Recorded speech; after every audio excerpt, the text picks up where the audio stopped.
Hi guys, welcome back to another episode of Stitches and Stories, and we are going to review two books today while we continue work on our scrap pet blanket for Bagheera.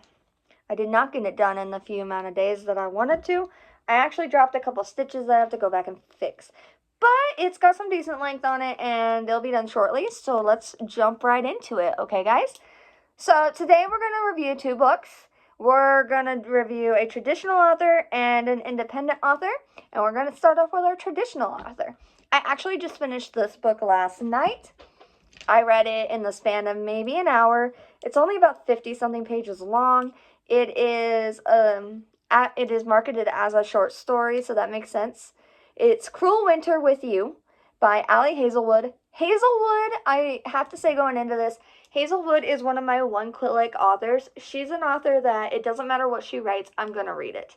I've only had one book of hers that I stopped reading and I DNF'd, and that is the chess romance one. I just was having trouble getting into it, and I will probably go back and read it another time. I just wasn't in the mood for that book. So, but I'm actually going to be reading another one of hers soon too. So anyway, I love Hazelwood. I adore her. She writes mainly STEM romance. But this one, it doesn't have an emphasis on STEM, okay? This one has an emphasis. Our main character is a doctor, so it does count as a STEM romance. And our main love interest is a computer coder. So again, it counts as a STEM romance. But the STEM side of things are not actually relevant to the story, really. They're just background information.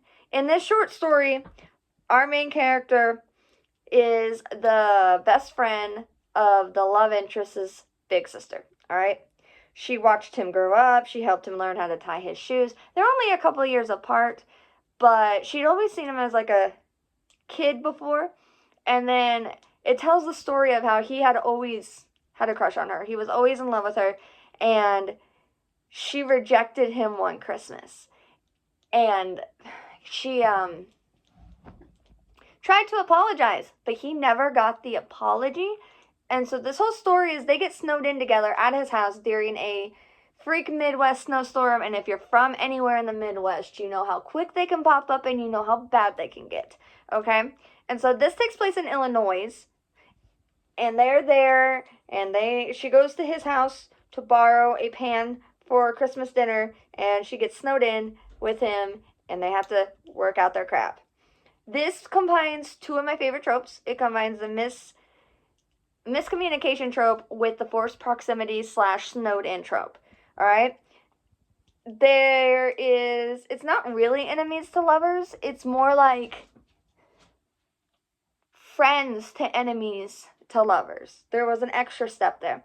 But I gave this 5 stars. Like I said, quick, easy read. Like really fast. And it's part of a series of standalones. And I'm going to read the next one soon. I actually have it queued up on my Kindle. It is called All by My Elf. I don't know that author. I haven't read anything by her yet. So I'm interested to see where that goes. When I checked the average review ratings on Cruel Winter with You, it was average 3.5 to 4 star rating. The next one has an average of 2.5 to 3 stars on Goodreads that I saw. And so, a little worried about the next one, but we're going to give it a try. Hazelwood's reviews have gone down a lot lately. I've noticed a lot more negative reviews on it. I do think it is because she has a pattern. I will tell you that. All of her male romances have a particular part of their anatomy that is a particular size. And she makes a point of pointing it out in every book. And so I think it's just become a little repetitive for a lot of readers. Me, who does not read it for the steam, even though there is steam in it, I read it for the plot, does not mind it. I really don't. But I have noticed that some readers do mind how repetitive that has become. And it's almost become a cliche in her own writing. So do keep that in mind if you decide to pick her up. But she's a 5-star, one-click author for me. So 5-star all the way. The next one we're going to review is Dulce Vee by LD Wosar. LD and I are friends. She's an indie author. If you don't know what that means, it means independently published. And Dulce Vee is actually going to be one of her last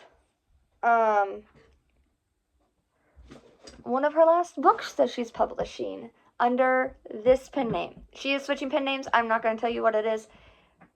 Fresh start for her and everything around. But she is going to back off a little bit away from smut and wants to get a clean slate going there. And so I would not be shocked if she does come back to this pen name eventually. She's really good at this. Dulce Vee is a spin-off of the Bulomio Vampy Saga. Alright? So, in her Vampy Saga, Dominic and Casey are the main characters, and Casey commits murder because she loses her humanity. They're all vamps, alright? They're all vampires. And she loses her humanity in a book and goes on this killing spree, alright? And she almost kills this girl, this Latina girl, on a bus, alright? It is Velena, and she goes by V. Velena is saved by a couple other vamps. One of them is my absolute favorite, Jared Fox. I love Jared Fox and Rainer Wolf. Alright, I love them to death. They are probably my favorite. Their standalone book is my absolute favorite in the entire series. I'm not going to lie. And probably only second by this book. Dulce Vee follows Velena. She is a sweetheart. And the thing with LD's books is that in her world, vampirism is a curse, alright? They get turned into a vampire, and yes, it gives you immortal life. However, it amplifies a person's worst aspects, okay? So, like, if you were extremely horny in life, you're going to be extremely horny as a vampire. If you were prone to violent thoughts in life, you were going to be a very violent vampire, alright? For V, she struggles because she was a sweetheart in life, but she has these mood swings as a vampire because she doesn't like being told what to do. And she struggles with that. But she is one of the purest vampires known to exist, and she's in the running to become Queen, aka Coven leader of the Glacier Rojo Coven. And this book explores that process, explores her trying to find her Prince Charming and deciding if eternal love is real, like if you can actually keep love as a vampire for eternity. Because her maker, Jared, is lovers with Rainer Wolf, but they both have had other partners. And she kind of just, there's a few moments where she questions whether love can last the whole time, alright? And so, anyway, it is a really good book. I would highly pick it up. It's very bloody. Lots of gore, lots of smut, language warning. Definitely an 18-plus book. 5 stars from me. I can't wait to read the sequel. I want to know what happens, because this one kind of ends in a cliffhanger. And all I'm going to say is I'm on Jared's side in this book, alright? 100% support his views of everything going on in here, and I really hope that that he's able to protect V like he wants to. And it gave me all the feels, guys. It had sweet moments. It had a lot of like domestic bliss moments, just them being a family. Even though they're vampires, they're still a family kind of thing.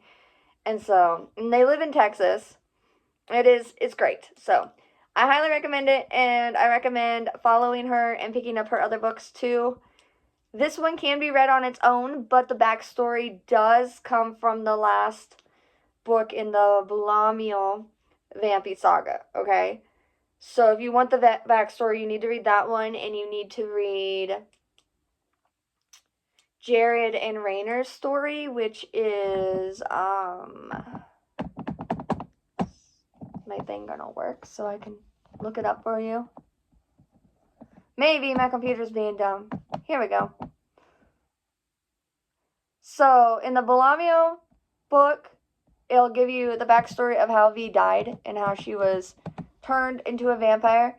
But then if you want to know about her maker, Jared, and his maker and how he got to where he is, you'll have to read this other book, which is also standalone. It's not technically, whoops, it's not technically attached to the others, but it is. And so you can read it if you want. It's Texas Blood. It says that it's part of the Vampy Saga. It says it's listed as book 5. I thought it was a standalone. It says Bulomio Vampy Saga book 5, a Vampy Descendants novel. So it is a standalone, but it's not. It's connected directly to him. And so I highly recommend that book too.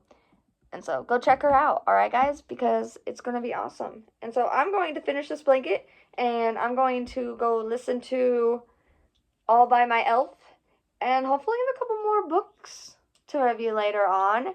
Thank you guys for being a part of this as always. And if you like this review or you have any book recommendations for review, please let me know below in the comments.